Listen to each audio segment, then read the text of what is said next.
No último domingo aconteceu o primeiro turno das eleições na Argentina. Quem saiu na frente foi o candidato governista de esquerda Sérgio Massa, que é o atual ministro da Economia do país. O candidato à presidência da Argentina, Sérgio Massa, teve 36,6% dos votos no primeiro turno. Javier Milei ficou com 29,9%. Milei era tido como favorito por várias pesquisas por angariar grande parte da insatisfação com o governo de agora, que enfrenta índices muito desfavoráveis em relação à economia. A pobreza afeta 40% dos argentinos em um dos países mais ricos do mundo há um século. O tema é uma questão central de campanha no período que antecede as eleições presidenciais, quando o país sofre com uma taxa de inflação anual de quase 140%. Agora, Massa e Milei irão se enfrentar no segundo turno, marcado para acontecer daqui a menos de um mês, em 19 de novembro. O novo presidente tomará posse em 10 de dezembro para um mandato de 4 anos. O Direto ao Ponto, dessa vez, aborda com mais detalhes como foi a votação no país vizinho do Brasil, de que forma os candidatos se encaminham para o próximo pleito e quais os impactos para o governo brasileiro em um cenário de vitória de Massa ou Milei. O entrevistado é o doutor em ciência política e professor do IBMEC, Christopher Mendonça. Eu sou o Lucas Eliel e sejam bem-vindos a mais um episódio.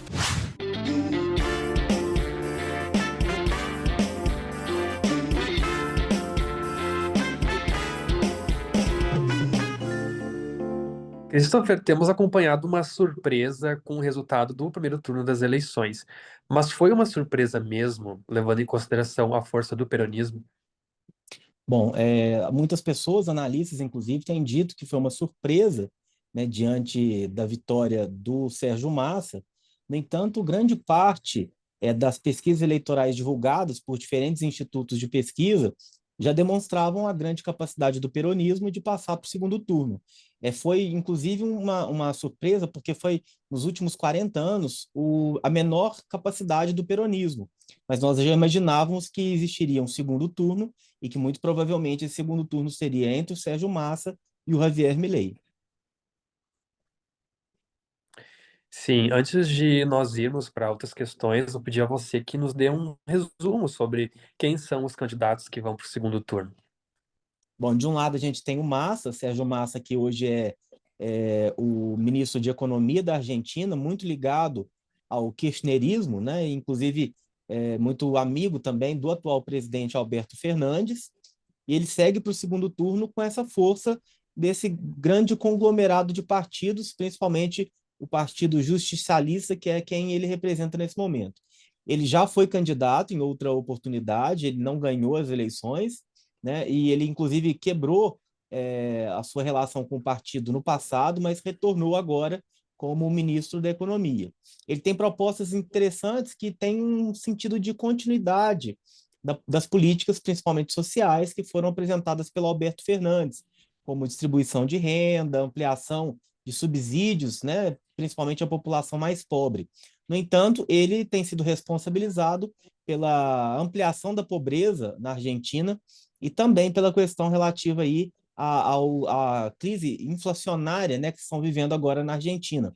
No momento em que ele esteve à frente do Ministério da Economia, a inflação no país duplicou. Creyeron que éramos a melhor ferramenta para, a partir del 10 de diciembre, empezar a construir uma nova etapa para a história política argentina.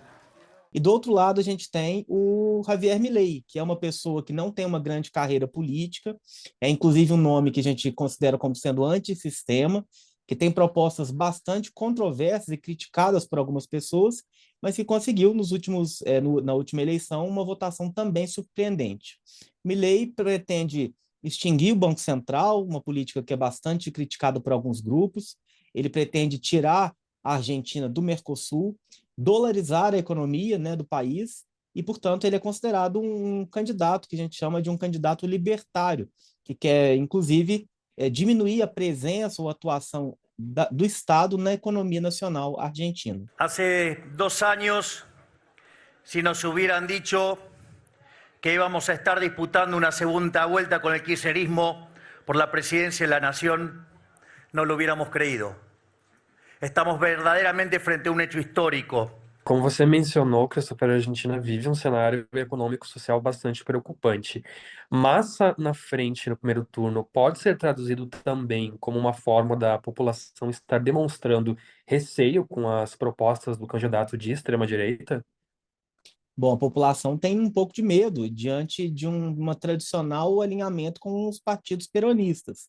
Os partidos peronistas estão muito acostumados a fazer políticas que são mais voltadas para a questão social, o que é taxativamente condenado pelo próprio Milei. Em um vídeo que tem sido apresentado muitas vezes na internet, também na sua própria campanha, ele demonstra um quadro organizacional do Estado argentino no qual ele identifica sobras, né, ministérios, secretarias ou empresas estatais que estão sobrando dentro da estrutura governamental argentina. E ele, inclusive, sugere que isso seja cortado e que o Estado seja um Estado mínimo. Num país onde há uma grande quantidade de funcionários públicos e de pessoas que vivem de subsídios estatais, isso é uma ameaça, com certeza, e talvez seja um dos principais fatores que contribuíram para que Massa estivesse no segundo turno. Sim, a gente vê toda essa questão das eleições presidenciais, mas as eleições agora que ocorreram no domingo não foram somente para presidente. Como vai se desenhando também o parlamento para a próxima gestão? E aí, já falando também numa questão de governabilidade. Bom, a Argentina é um país presidencialista, nos moldes dos Estados Unidos e também do Brasil, e nós sabemos que ter maiorias no Congresso é algo muito relevante. Nessa última rodada de votações, nós percebemos que o maior número de deputados e de senadores continua sendo aqueles ligados ao peronismo. Portanto, aquele que teria mais facilidade na governabilidade seria exatamente o Sérgio Massa. No entanto, isso não quer dizer que ele teria maioria no Congresso, ele teria mais condições, porque o Congresso argentino está bastante fragmentado em grupos dispersos, inclusive grupos macristas que estão ligados à candidata que foi derrotada, a Patrícia Bullrich, né? E também ao grupo do Milei. Então, nesse sentido, nós temos uma grande fragmentação no Congresso e seria difícil para qualquer um dos dois governar com tranquilidade.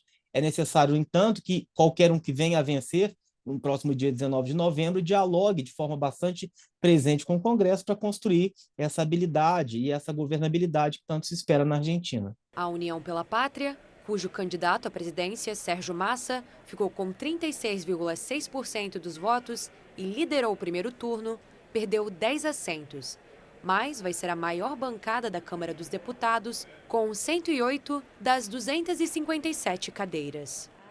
A coalizão A Liberdade Avança, liderada por Javier Milei, que vai disputar o segundo turno com Massa em 19 de novembro, tinha apenas 3 deputados desde 2021, mas somou mais de 35 cadeiras com os votos do último domingo, se tornando a terceira força.